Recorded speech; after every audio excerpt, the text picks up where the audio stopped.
दोस्तों रिसेंट में एक कॉमेडी शो होता है जहाँ पे कुछ इस तरह के स्टेटमेंट्स आते हैं जिसने पूरे सोशल मीडिया पे उथल पुथल मचा दिया है।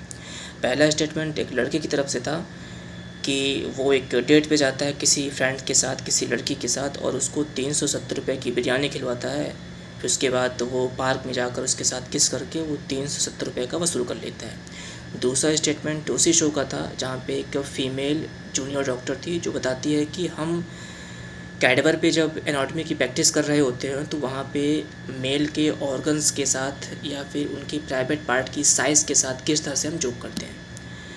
Then keeping these things in mind there are three things we should talk about.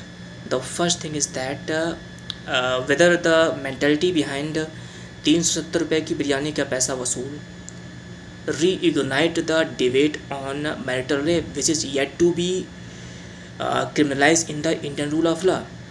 जैसे कि भारत में मैरिटल रेप को भी क्रिमिनलाइज नहीं किया है, फिर भी इस पर डिबेट बराबर चलती रहती है। तो क्या इस मुद्दे ने मैरिटल रेप की डिबेट को फिर से जिंदा कर दिया है?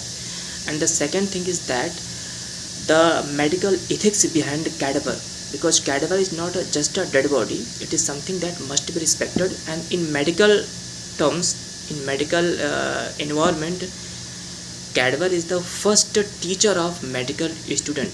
तो क्या कोई फर्स्ट टीचर के साथ इस तरह से पेश आता है कि आप उसके प्राइवेट पार्ट की साइज़ को जोक का पंच कार्ड बनाते हो, या फिर उसके किसी भी ऑर्गन्स के साथ आप इस तरह की मजाक करते हो? And the third one is that the vulgarity of comedy shows. आज जितने भी कॉमेडी शोज़ हैं उस पर वल्गैरिटी ने चरम सीमा को पार कर दिया है। हर कॉमेडी शो में एक कंपटीशन चल रहा है कि आप कितना ज़्यादा वल्गर हो सकते हो। जो चीज़ें बंद कमरे में होती हैं, जो किसी के प्रिवेसी का हिस्सा होता है, जो किसी के प्रिवेसी का पार्ट होता है, आप उसको बेसिकली 10-20 क्या पूरी दुनिया के सामने आप उसको जोक का पंच कार्ड बनाते हो। बाकी जो लोग हैं उस पर हंसते भी हैं just because of they want to show they have a very good sense of humour. कहीं ऐसा ना हो कि मैं ना हंसूँ तो सबको लगे कि अरे इसके पास तो सेंस ऑफ ह्यूमर नहीं है, ये तो हंस ही नहीं रहा है, इसको जोक समझ ही नहीं आया। और इस तरह का जोक जो करते हैं वो क्यों करते हैं?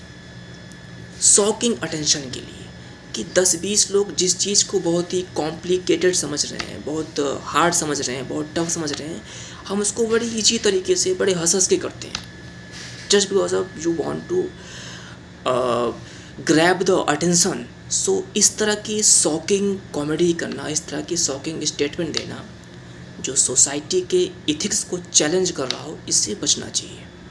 Thank you.